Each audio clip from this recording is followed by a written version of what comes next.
আসসালামু আলাইকুম প্রিয় দর্শক, কেমন আছেন? আশা করি সবাই ভালো আছেন। এই যে আমাদের এটা হলো আমার ফসল কৃষি দিবানিশি। এখানে যে জায়গাটার জন্য বলেছিলাম আরও আগে, এই জায়গাটার মধ্যে কিছু কুমড়া গাছ লাগিয়েছে আল্লাহ দিলে। এই দেখেন কুমড়া গাছের ফলন মোটামুটি ভালো অবস্থানে আছে। কষ্ট করেছি, এখন মনটা খুবই ভালো লাগতেছে, জমিনটা জোরাইতেছে। এই জন্য এই যে দেখেন খুবই সুন্দর হচ্ছে। এই যে এটা হলো আমার কৃষি দিবানিশি ফসল। আমার কিছু কিছু কিছু কিছু দিক দিয়ে আমার ফসলগুলো তেমন তত একটা ভালো হয় নাই, কিছু কিছু দিক দিয়ে অনেক সুন্দর হয়েছে। দেখেন এই দিকটা খুব সুন্দর। হ্যাঁ, জমিটা আমার জুড়িয়েছে একদম, কিন্তু আবার এই দিকটাতে আছে একটু যে কম জুড়িয়েছে। এদিকে আবার এই গাছগুলো পরে লাগানো হয়েছে, এই জন্য এই গাছগুলো একটু তেমন একটা ভালো আসে নাই, যে গ্রোথ আসে নাই। আবার এদিকটা আবার আসছে, এই দেখেন। এই যে এটা হলো আমার কুমড়া ক্ষেত। এই যে এটা হলো আমার ফসলি জমিন। আজকে ফসলি জমিতে আসলাম আপনাদেরকে কিছু দেখাতে। এই যে দেখেন, এই যখন কুমড়া গাছের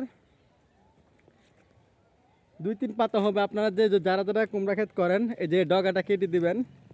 তারপর আপনার অনেক নকুল বের হবে, এটা থেকে অনেক ফুল ফল বের হবে আশা করি। এই যে দেখেন খুবই সুন্দর করে, যে এটাতে মানে খুব ভালো মানে গ্রোথ আসছে আশা করি। দেখেন আপনারা খুব সুন্দর করে আমি লাগিয়েছি এই ক্ষেতটা, এটা খুবই সুন্দর আমার। এই যে মসৃণ করা একটা ক্ষেত করেছি। আসলে আপনারা যারা কুমড়া ক্ষেত করবেন খেয়াল করবেন, কুমড়ার যখন ফলন আসা শুরু করে তখন আপনাদের কিছু সার দিতে হবে, ঠিক আছে? যেমন আপনার আমি দেখাচ্ছি, এটা বলে কেন কাটলাম, এটা কাটার উদ্দেশ্যটা হলো একটাই, এটা না কাটলে আপনার কি হবে, কুমড়া গাছটা খালি বাড়বে আর বেটা ফুল দিবে, বেটা ফুল, বেটি ফুল আসবে না, কুমড়ার করা আসবে না। যেমন দেখেন এটা এভাবে আমি কেটে দিয়েছি।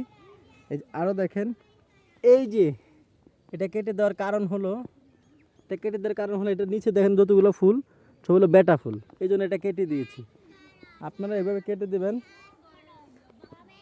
এটা এটাকে বলা হয় 1G 2G কাটিং আছে, ঠিক আছে? আর আমার ফসলটা কেমন হয়েছে সবাই বলবেন। আর আপনি যদি কুমড়া ক্ষেত বাণিজ্যিকভাবে করেন, তাহলে চাষ করতে হলে আপনারা হাইব্রিড জাত লাগাবেন, হাইব্রিড জাত। এই যে আপনারা দেখেন, এই যে গ্রোথ আসতেছে, এই যে দেখুন। এই ভিডিওটা এখানেই শেষ করছি। এই যে দেখেন এদিকে আমার এই যে আরও অনেক ফসল আছে, এই যে দেখেন। আসসালামু আলাইকুম রহমতুল্লাহ।